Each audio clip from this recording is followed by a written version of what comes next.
Mag-i-scroll ka or ipagpe-pray kita? Wag mo muna scroll kung gusto mo ipag-pray kita. Right, let's pray. Father God in heaven, in the name of Jesus, with the power of the Holy Spirit, Panginoon, salamat po sa mga oras na ito.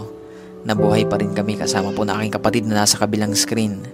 Lord, hindi po aksidente na pinili niya na manalangin, Panginoon, kasama ko, Lord God, sa mga sandaling ito. Hindi siya nag-scroll, Panginoon. Lord God, hindi po aksidente na pinapakinggan niya ngayon, Panginoon, ang panalangin ito. Kaya dalangin ko, Panginoon, ano man yung mga bagay na tinatago ng taong ito, ng mga nararamdaman niya, Panginoon, O God, mga kabigatan na yan, na sinasarili niya, Panginoon. Tulungan niyo po siya, Lord. Panginoon, bigyan mo siya ng lakas na galing po sa inyo. Tulungan mo siya, Panginoon, na magtiwala sa inyo at isuko lahat-lahat, Panginoon. Lord, walang bagay na hindi mo alam sa buhay namin, lalo na sa taong ito na nandito sa screen, Panginoon. Alam mo, Lord, kung paano siya nasasaktan. Alam mo, Lord, yung kanyang mga pagluha. Alam mo, Panginoon, yung kanya pong karamdaman. Alam mo yung kanyang suffering, Panginoon. Lahat yan ay nalalaman mo, Panginoon.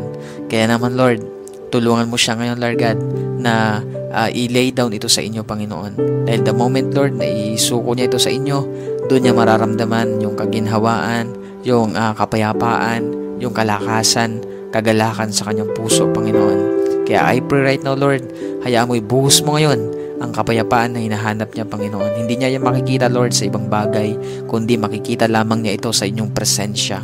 Kaya lukuban mo siya, Panginoon, ng inyong presensya sa mga oras na ito.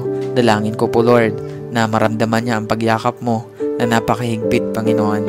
Kaya mo, Lord, sa pagyakap mo, makita niya, Lord, maranasan niya, Panginoon, ang inyong pong pagkilos, makita niya, Lord, na may binabago ka sa kanyang buhay, maging sa kanya pong sitwasyon. Maraming salamat, Panginoon. Hayaan mo, Lord, magpakilala ka pa sa taong ito na nandito sa screen, Panginoon. Alam ko po, Lord, na lahat ng nangyayari sa kanyang buhay ay mayroon kang purpose, Panginoon. Lahat yan, pagkatapos niyan, Lord, mayroon kang itinuturo sa kanya, mayroon kang mga bagay na nais ipaunawa sa taong ito, Panginoon. Kaya dalangin ko, Lord, na makita niya yun, Lord, yung purpose mo. Hindi niya isipin, hindi niya tingnan, Lord, na yan ay pabigat sa kanya, Lord, parusa sa kanya, kundi, Lord, mayroon kang bagay na gustong ipakita sa kanya. Isa na po doon ang kapangyarihan mo, ang katapatan mo, gusto mong patunayan ang katapatan sa kanya. Kaya dalangin ko po, Lord, na mas makita niya, Lord God, yung pagkilos mo sa mga sitwasyong ito na kanya pong pinagdadaanan. Maraming salamat, Lord. Pinagkakatiwala ko po siya sa inyo. In Jesus' name, Amen and Amen. So, ayan kapatid, ipagkatiwala mo yan sa Panginoon lahat. May purpose si Lord kung bakit ka nandyan. Tatandaan mo palagi yan. So, yun lang. I hope na na-remind na